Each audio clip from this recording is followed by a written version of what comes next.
আসসালামু আলাইকুম। আইফোন 13 এর একটা সেল আপডেটে আপনাদেরকে স্বাগত জানাচ্ছি।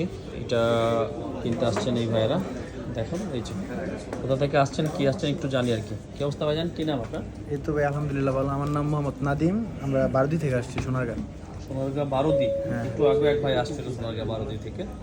তো আইফোন 13 কিনলেন যে, এটা কি প্রাইস ভালো এই জন্য কিনছেন না কন্ডিশন ভালো দেখে কিনছেন, কোনটা? প্রাইস কন্ডিশন দুটোই ভালো। দুটোই ভালো লাগছে, যার কারণে কিনছেন। কোনটা কার মেনলি? ফোনটা মেনলি ওর। কোনটা হচ্ছে এই ভাই ফোন আপনার দিকে তাকাচ্ছেন কি নাম আপনার, কি নাম? আনিস। টাকা কই পেয়েছেন ফোন কিনার? জমাইছে। জমাইছেন? জোরে বলেন একটু। জমাইছেন? কতদিন লাগছে জমাইতে? ছোট কয়েক 2 মাস। 2 মাস লাগছে। যাক, 2 মাসের জমানো টাকা দিয়ে আইফোন 13 কিনছেন। হেল্প করতেছেন এই ভাই। আপনার নাম কি ভাই? আমার নাম মোহাম্মদ রনি। মোহাম্মদ রনি আসলে হেল্প করতেছেন, সবাই মিলে এরা দুজনেই হেল্প করতেছে। তো যাক, ধন্যবাদ ভাই। ইনশাল্লাহ এরা যদি আবার বেচেন, মনে করছেন যে 2 মাস জমানো টাকা দিয়ে আইফোন 13